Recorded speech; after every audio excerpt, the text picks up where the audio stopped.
યુવાનોમાં રમત પ્રત્યે ઉત્સાહ જગાવવા ક્રીડા ભારતી ગુજરાત પ્રાંત દ્વારા અમદાવાદમાં ખેલ સંકલ્પ સંમેલન યોજાયું હતું, જેમાં રાજ્યભરમાંથી વિવિધ રમતોના રાષ્ટ્રીય અને આંતરરાષ્ટ્રીય પદક વિજેતા ખેલાડીઓ તેમજ યુવાનો ઉપસ્થિત રહ્યા હતા। આ સંમેલનમાં કેન્દ્રીય મંત્રી મનસુખ માંડવિયાએ કહ્યું હતું કે ભારત સરકારે 2036ના ઓલિમ્પિક માટે લેટર ઓફ ઇન્ટરેસ્ટ મોકલી આપ્યો છે અને ગુજરાત સહિત અનેક રાજ્યોમાં ઓલિમ્પિક કક્ષાનું ઇન્ફ્રાસ્ટ્રક્ચર પણ તૈયાર થઈ રહ્યું છે। તેમણે યુવાનોને ખેલકૂદ પ્રત્યે વધુ રુચિ ધરાવવા માટે આહવાન કર્યું હતું।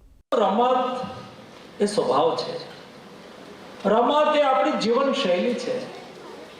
Sports is not only for competition, એ કેવલ સ્પર્ધા નથી, એ આપણા જીવનનો એક હિસ્સો છે।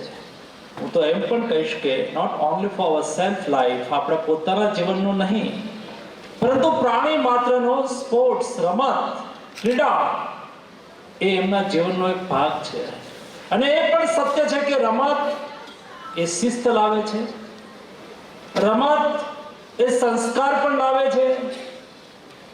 એક શૈલીમાં કહીએ તો રમત એ વ્યક્તિમાં એકાગ્રતા પણ લાવે છે, રમત એ વ્યક્તિના જીવનને પણ બનાવે છે।